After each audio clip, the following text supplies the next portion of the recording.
Zulfikar. Yang kami hormati juga hadir bersama Pembina Kormi Kota Palembang menghadiri sekaligus membuka turnamen gaplek di Kecamatan Kemuning pada Kamis malam 4 Mei 2023. Permainan semakin seru dan meriah ketika Ratu Dewa Sekda Kota Palembang ikut bermain gaplek bersama peserta lomba.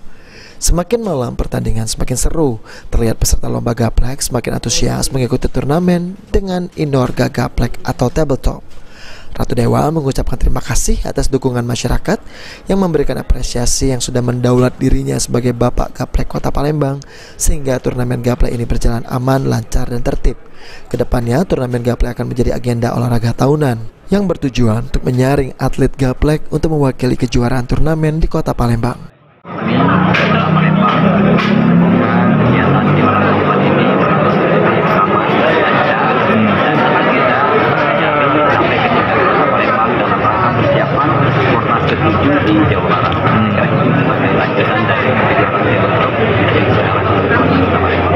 Untuk antusias peserta sendiri sih malam. Ya, saya lihat dari pertama ya, mulai dari Kalidoni, terus Tako, Batapora, bahkan hari ini antusias warga jualan ini luar biasa.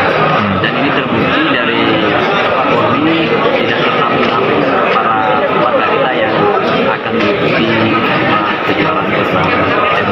Saya kira antusiasnya cukup tinggi dari 180 pasang peserta dari 18 kecamatan yang mengikuti turnamen ini nantinya akan diambil juara pertama hingga juara keempat untuk mewakili Kota Palembang dalam meraih medali di Fornas ke-7 Jawa Barat.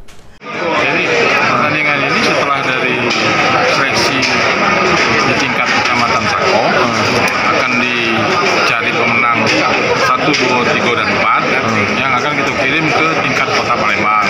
Di tingkat Kota Palembang itu nanti kita adu dengan 18 kecamatan lainnya yang akan dicari pemenang 1 dan 2 untuk dikirim ke Pekan Olahraga Nasional ke-7 Juni 2023 di Jawa Barat.